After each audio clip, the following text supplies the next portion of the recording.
எல்லாருக்கும் வணக்கம். இந்த படம் வந்து ஒரு வெற்றி படமா மாத்துன எல்லாருக்குமே ரொம்ப நன்றி. குறிப்பா வந்து ஃபேமிலி அந்த படம் வந்து போய் பார்த்து என்ஜாய் பண்ணாங்க. என்னோட ஃபேமிலில வந்து படம் பார்க்கும்போது அவங்க என்ன சொன்னாங்கன்னா, ரொம்ப நாள் கழிச்சு இந்த படம் வந்து எந்த ஒரு அடிதடி எதுவுமே இல்லாம ஒரு ஃபேமிலியா சென்டிமென்ட், காமெடி, எமோஷன்ஸ் எல்லா விதமாவும் இந்த படம் வந்து ரொம்ப அவங்களுக்கு புடிச்சிருந்தது அப்டின்னாங்க. ரொம்ப ஹேப்பியா ஃபீல் பண்ணாங்க. நல்ல படம் பண்ணியிருக்கு அப்டின்னு சொன்னாங்க.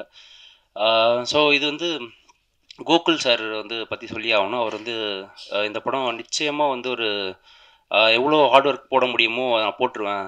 ஏன்னா இந்த படம் வந்து நம்மளுக்கு கரெக்ட்டா ஒரு ஒரு வெற்றி குடுத்தாகணும். இது ரொம்ப முக்கியமான விஷயம்.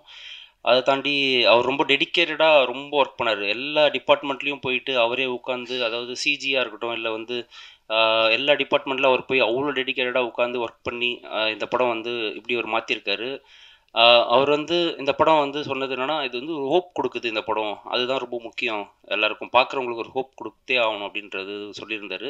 அதேமாரி எனக்கு ஃபர்ஸ்ட்டு என்னன்னா, ஒரு ஹேர் ஸ்டைலிஸ்ட்ட பத்தின கதை அப்படின்றது இருக்குல்ல, அதுவே வந்து எனக்கு ஒரு பெரிய வெற்றியா இருந்தது. என்னன்னா, ரொம்ப ரேரா தான் வந்து இந்த மாரி சப்ஜெக்ட்லாம் வந்து சினிமால வந்து பேசப்படுது. அதில வந்து ஒரு ஹேர் ஸ்டைலிஸ்ட்ட பத்தி வருதுல்ல, அதுவே வந்து ரொம்ப சூப்பர் அப்படின்ற மாரி இருந்தது.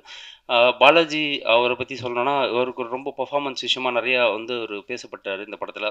அதே மாரி அவர பொறுத்தவரைக்கும் என்னன்னா, இதுல நெறைய ஸ்பேஸ் குடுத்திருந்தாரு எல்லாருக்குமே. சத்யராஜ் சார்லேருந்து எல்லாருக்குமே வந்து ஈக்குவல் ஸ்பேஸ் குடுத்து, நெறைய அவர் வந்து கொஞ்சம் அ எல்லாருக்கும் குடுத்து அது அ ஒரு படத்துல வந்து அவர் பண்றாரு அப்படின்றது வந்து ரொம்ப சந்தோஷமா இருக்கு. அதே மாரி அவர் என்கிட்ட சொல்லும்போதும் என்ன சொல்லுவாருன்னா, "இல்லடா அவங்களுக்கெல்லாம் ஸ்பேஸ் குடுத்துடணும்.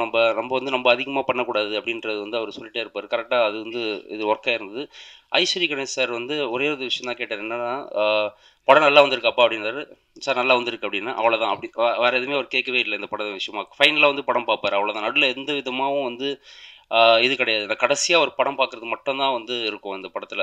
அது பார்த்துட்டு அவர் பாசிட்டிவா வந்து சொன்னது ரொம்ப சந்தோஷம். ஆ என் கூட ஒர்க் பண்ண ஆம்ப்ரூஸ்க்கு நன்றிய தெரிவிச்சுக்கிறேன். ஏன்னா, அவன் ரொம்ப டெடிகேட்டடா இந்த படம் ஒர்க் பண்ணியிருந்தான். அவன் அசோசியேட் எடிட்டர். ஆ சத்யராஜ் சார் கிளாப் வந்தது. பயங்கர ஹாப்பி. அது இன்டர்வல் பிளாக் வந்து தெரிஞ்சது. இந்த மாரி வந்து செம்ம ரெஸ்பான்ஸ் இருக்கும் அப்படின்றது தெரிஞ்சது. அது கரெக்ட்டா நடந்தது. எல்லாருக்குமே ரொம்ப நன்றி. Thank you.